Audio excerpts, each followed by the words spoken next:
Real screeners are back all the way into the last great decade, the 1990s, from head to toe. And we're gonna let you know if the movie Mid90s was the bomb. Or was it a dud, dude? Bro.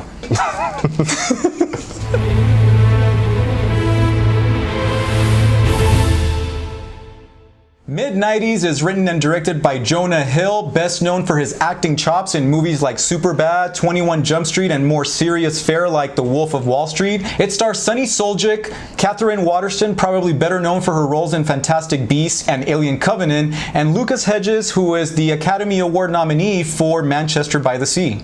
So this film can be called a slice of life, a coming-of-age story. Either way, it follows 13-year-old Stevie as he traverses through what it's like to grow up in the mid to late 90s. This is a very abrasive look, a very blunt look at how difficult it was to grow up in the 90s, but it also has some funny moments, and it takes these dives into uncovering all these societal conflicts like race, peer pressure, sexuality, and, you know, it doesn't shy away from exploring all of those avenues and really emphasizing how difficult and challenging it can be to grow up. So in case you ever wonder what it was like to grow up in the 90s, I mean, this was a nostalgic trip. Like, the themes of the 90s really is well portrayed in this film. Yes, this movie is saturated with everything from the 90s. You know, I remember it vividly because that's when I was, you know, just graduating from high school in the mid to late, well, actually it was mid-90s, right? Right. And so this movie from the beginning, it hits you with baggy clothes, you know, chains, nicknames, jargon, Super Nintendo, Hulk Hogan, the Teenage Mutant Ninja Turtles, Street Fighter 2, and of course, the Wu-Tang Clan. Well, the Wu-Tang Clan is just scratching the surface, man. I mean, you forgot about the Beastie Boys, you forgot about Public Enemy, and what about the Pixies, man? Well, that's true, but that's a soundtrack. I'll leave that for later. But the one thing that takes center stage, you know, in this movie is skateboarding. I mean, when you look back at the 1990s, just about everybody was skateboarding, and that's how your protagonist Stevie, this little kid, finds his way into this, you know, kind of ragtag, kind of loser-ish group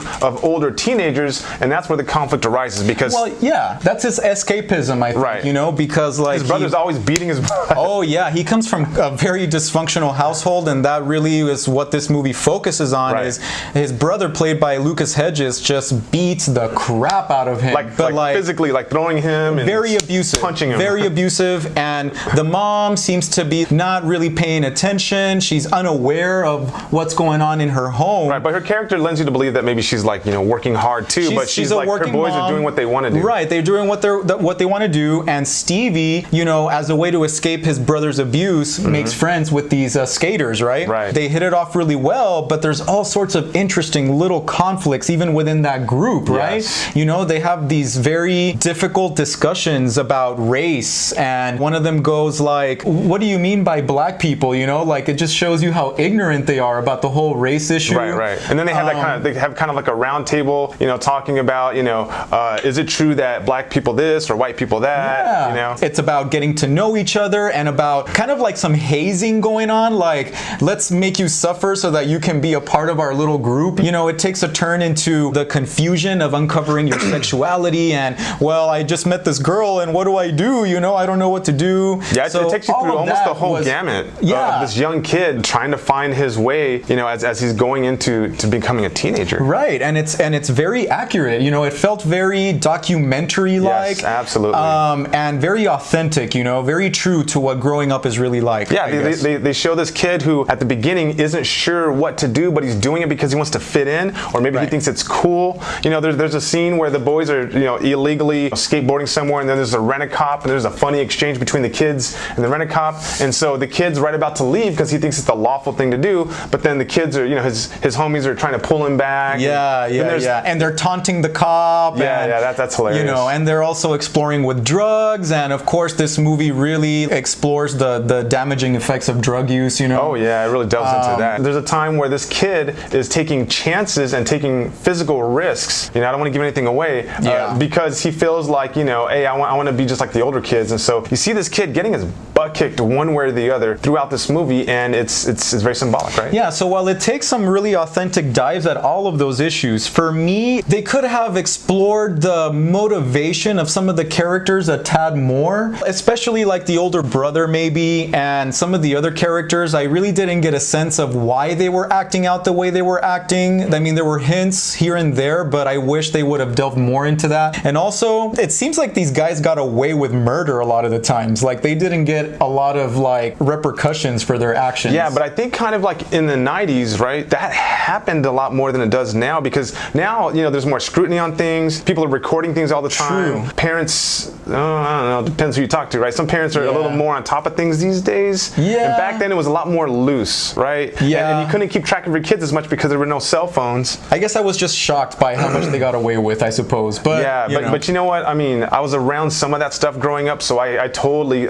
like related put yourself to it. in Yes, that I was situation. like, I could totally Gotcha. see that happening. So considering the documentary style of this film, I think that really allowed the actors this platform for them to really do some very natural acting, and I think that everybody did a good job in this movie. Stevie actually was pretty impressive in this role as a 13-year-old. He's a highly conflicted little boy. Yeah, really, very much so. And his older brother, Lucas Hedges, he does a good job, you know, in most of the work that he does. Yeah, the thing about that character is from the get-go, you know that this guy thinks he's Vanilla Ice. He wants to be Vanilla Ice. Yeah, and he has that whole cold heart, like even the way he sways and everything is very Vanilla Ice, very 90s. And then his group of friends, you know, were all good, and again, a very natural feel to it. This movie has received a little bit of backlash because of its profanity and vulgarity. Oh yeah, and strong language throughout. Man. Yeah, strong language throughout, but to be quite honest, it's on point. It's reflective. That's how kids talk to each other. That's how teenagers talk to each other. Yep. And they were completely unaware of the sensitivity of the words that they were using, but well, that's just the way it was. They flung out stuff left and right. Left and right, yeah, absolutely. And speaking of some of the vulgarity, there was one scene, Beto, that almost led me to walk out of the movie for the first time in my life. I've never walked out of a movie. It was super cringy. It was borderline taboo. I think I know what you're talking about. It was almost inappropriate. I was like, you better not take this scene one step further. It just involves Stevie uncovering. No. You'll know when you see the movie, but thankfully they cut it there. They let you kind of infer a few things afterwards, so I was like, okay, all right, I'll keep watching. Yeah, they took it a little too far. So as far as techniques are concerned, a highlight for me was definitely the musical score here by composer Trent Reznor, better known as the frontman of Nine Inch Nails. Of course, he famously composed the musical score for The Social Network, and man, the variations in this musical score really capture all of the internal conflicts and the fickle and rash behaviors of its main character, Stevie. Right, it has an eclectic mix of music in here, which is highly appropriate for all, like you said, all the characters and all the scenes. That's right. Not to mention all the great song selections from artists from the 90s, you know, like the Beastie Boys and Public Enemy and the Pixies, you know. That's a great addition that makes this movie feels like you're really there in the 90s, like it transports you back. Lastly, the costumes, you know, really, of course, took you back once again. Just like ours. Yeah, just like ours. The baggy shirts, the baggy pants, the caps, everything just got it perfectly. Yeah, and the of hairstyles. course, the editing in this movie, man, it just adds on to that documentary feel. There's one scene in particular, it's a very intense scene, toward the climax of the movie. There's an abrupt cut, and then the sound, the visuals, everything completely changes, and they do it in such a way that it really shakes you. Yeah. And you're like, whoa. They incorporate just a lot of techniques at once to make you feel like just like a big shock factor. Overall, I really enjoyed this movie a lot more than I thought I would, actually. Obviously, I can relate to it more because, I was a teenager of the 90s. They took their time to tell a thoughtful story. There were some moments that were heartfelt in it. As you said, they explored the themes of peer pressure, conformity, and just doing what you love. Some good themes overall. Absolutely. And so I highly recommend this movie, and as far as ratings, I'll give it a solid 4 reels out of 5. Like I said, really enjoyed it. Didn't think it was a great movie, but highly enjoyable, especially for people who grew up in the 90s. I mostly agree with you, Lenny. I thought that the film really delved very nicely into exploring exploring how you really try your best to assert yourself, who you want to become, you know, but all of these external forces are working against you. And I think that's exemplified very well in this movie with the character of Stevie, you know.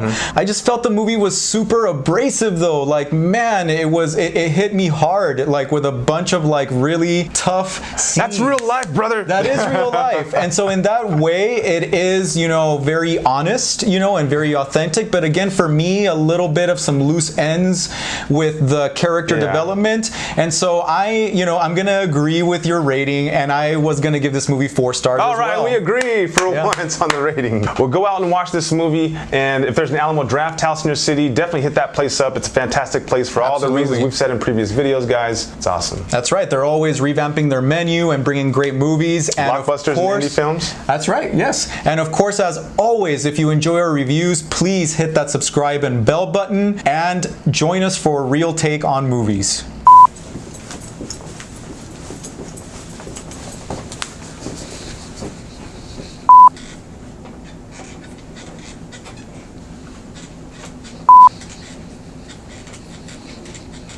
We're gonna let you know if this movie was the bomb or if it was whack. I can't do that one. Not that one.